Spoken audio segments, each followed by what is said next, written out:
आइए आज हम कुंडली के भावों से अपने परिवार के सदस्यों व रिश्तेदारों को जानते हैं। इसमें ज्योतिषियों में बहुत सारी भ्रांतियां हैं जो गलत अनुवाद के कारण हुई है। हम आपको पहली बार सही अनुवाद के बाद जो सत्य सामने आया है वो आपको बताते हैं।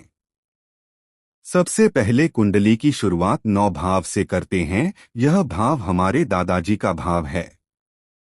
दादाजी के साथ 8 भाव दादी जी का भाव होता है।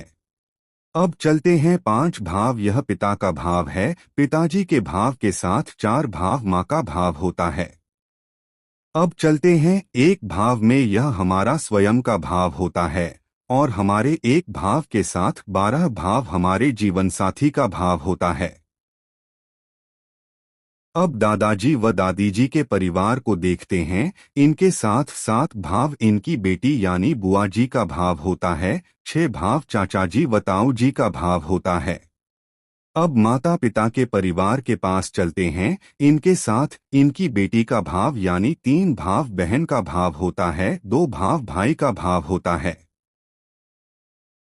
अब अपने परिवार को देखें। 11 भाव बेटी का भाव होता है। 10 भाव बेटे का भाव होता है। कुंडली में ये एक 3 पीढ़ियों का पूर्ण परिवार है। ऐसी पूर्ण जानकारी आपको दुनिया की किसी भी ज्योतिष कक्षा में नहीं मिलेगी।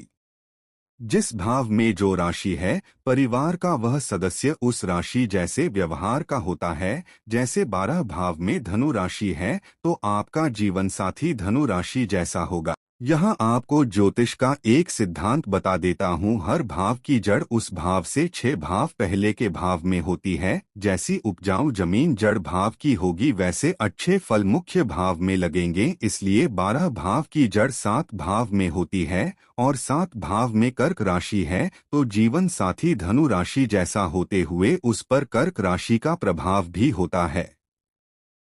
11 भाव में वृश्चिक राशि है तो बेटी वृश्चिक राशि जैसी होगी, लेकिन उसमें 6 भाव की मिथुन राशि का प्रभाव भी होगा। 10 भाव में तुला राशि है तो पुत्र सुंदर होगा, उस पर 5 भाव की राशि वृष का प्रभाव भी होगा।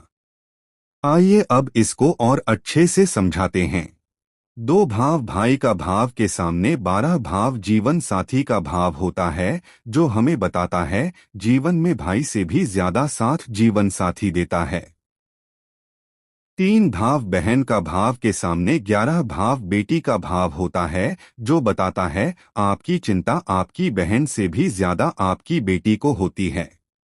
4 भाव माँ का भाव के सामने 10 भाव बेटे का भाव होता है, जो बताता है आपका पालन माँ से भी कहीं ज्यादा वृद्धावस्था में आपके बेटे को करना पड़ता है।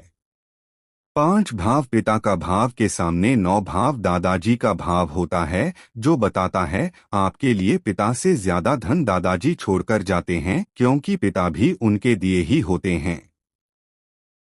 6 भाव चाचा के भाव के सामने 8 भाव दादी का भाव होता है, जो बताता है आपकी हिमायत चाचा से भी ज्यादा दादी लेती है।